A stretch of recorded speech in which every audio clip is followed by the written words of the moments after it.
had a couple of huge performances last night, but we need to start with Jayson Tatum and the Celtics because they were in Dallas last night. They were visiting the Mavericks, but this truly was all about Boston. So that look on Luka's face right there, a little bit of a premonition. Let's pick this one up. 3 minutes left to go in the first. The Celtics already up by 8 points. Jayson Tatum digs in and adds to their lead, Rich. No, it's look, when you're watching these two teams, we don't want to go finals preview there, but Boston is still the class of the league. And so you judge yourself versus against them and how they're playing. And right now, look, they took it to Dallas. Well, it wasn't just Jayson Tatum scoring last night, though. Watch how he distributes here. He finds Al, who finds Derek White in the corner. Another three. Corner threes would be a little bit of a sweet spot here for Boston. Yeah, that's, look, if you're giving up corner threes, and I know Dallas, the way they play, they shoot a ton of threes, but ultimately the Boston Celtics, when they are in rhythm and they're getting quality shots, it's a problem. Well, under 8 to go in the third quarter here. The Celtics lead 69-50, looking to put the Mavs away. Woo! Even Jayson Tatum is saying. He was like, ooh. Did you see what I just did there? I'm a little nice, but he has to share the love. Jaylen Brown throws it down. That's the next level for Jayson Tatum. When he can become a high-level passer, that's going to be a problem. Well, last night he was 29 points, 14 rebounds, 10 assists. It was Tatum's second career triple-double and first since April 2021. He's now scored 25 points or more in 10 consecutive games. That's the longest streak in his entire career. So we can't talk about the Celtics and not bring in Kendrick Perkins. When you think about Jayson Tatum, it's that fear of reaching his potential of greatness, of being the best in the world. So when I look at the game last night, it wasn't the Celtics defense. It wasn't that all of a sudden they started to make shots. No, Jayson Tatum all of a sudden decided that I'm going to be the best player on the floor. Now, I know he shot 8 for 22 from the field, but I'm looking at the 14 rebounds. I'm looking at the 10 dimes. And when you talk about length, size, athleticism, skill set, that's Jayson Tatum. You can't deny that. He's a top 5 talent in the league, arguably a top 5 player in the league.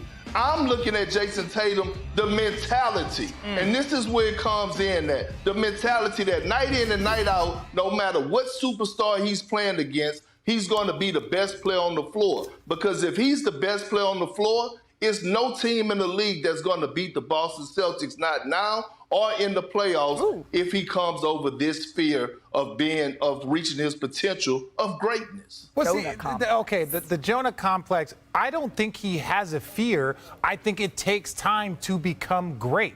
That's just what it is. It doesn't matter if it's LeBron James, and we saw him, get to one finals early on, then go to it doesn't matter if it's Kevin Durant.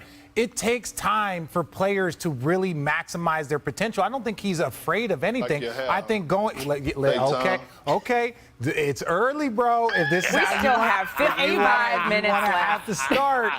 All I'm saying is that I think Jayson Tatum is right on schedule for where he needs to be. He is developing. He is getting better. He is turning into more of a leader. And the way he was distributing the ball, when you look at Jokic, when you look at Luka, when you look at Bron, these guys, their ability to distribute the ball opens things up for them to play one-on-one. Because now you're afraid, we can't double team him. He's an outstanding passer. If we let him go one-on-one, he's going to cook us. There is no answer to Jayson Tatum's game if he can distribute at a 6, 7 assist type night. If he gets you going, not shooting the ball particularly well efficiently, but he can get his teammates involved and get double-digit assists, that is where you see the maturation process for him.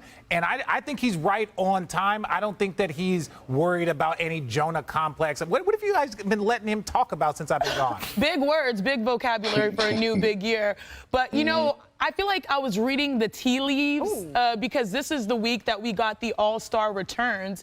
And when you see what, Jayson Tatum has been able to do, have a triple-double after not being named an all-star starter, I feel like if the roles were reversed in this matchup where Luka had a triple-double on the Celtics and won, we'd be screaming about Luka to the mountains, to the mountaintops and all that type of stuff. Right. Now, granted, I understand they have two completely different teams, meaning, Tatum's more built for success based on their offense and defense. They're top 7 in both offense and defense, the Celtics, but still a triple-double versus Luka, who a lot of people are saying could be the MVP. These are the games that make the case. Yes. And I don't want that to go, unnoticed. Of course, Shanae referring to the fact that Giannis is ahead of him right now in fan voting. KD is ahead of him right now in fan voting, and so is Joel Embiid. Zach, last word on the Celtics for now.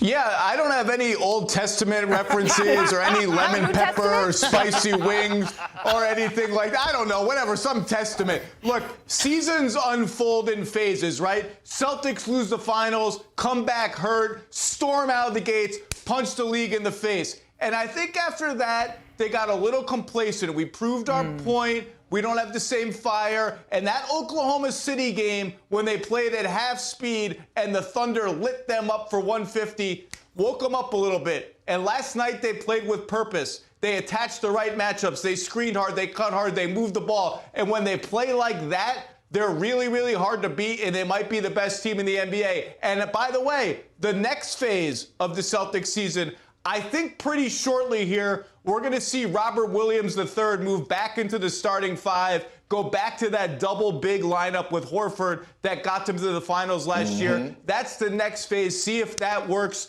again. And the last thing I'll say is you're all greeting each other. Oh, happy holidays, Perk. I miss you, Perk. I got nothing. Nobody said hello to me. Listen, I did not to greet all of Perk. you. I did not greet Perk, Zach. I miss you. I hope you had an outstanding holiday. Perk, Yeah, too late. Too late. Too little, too late. I do believe, though, that today is the absolute last day you can say Happy New Year to anyone. No, we're too far into it. January. I'm I'm with you on the that. summer. Janae, that doesn't even surprise me. The Celtics, they get to win last night. Thanks for watching ESPN on YouTube. For live streaming sports and premium content, subscribe to ESPN+.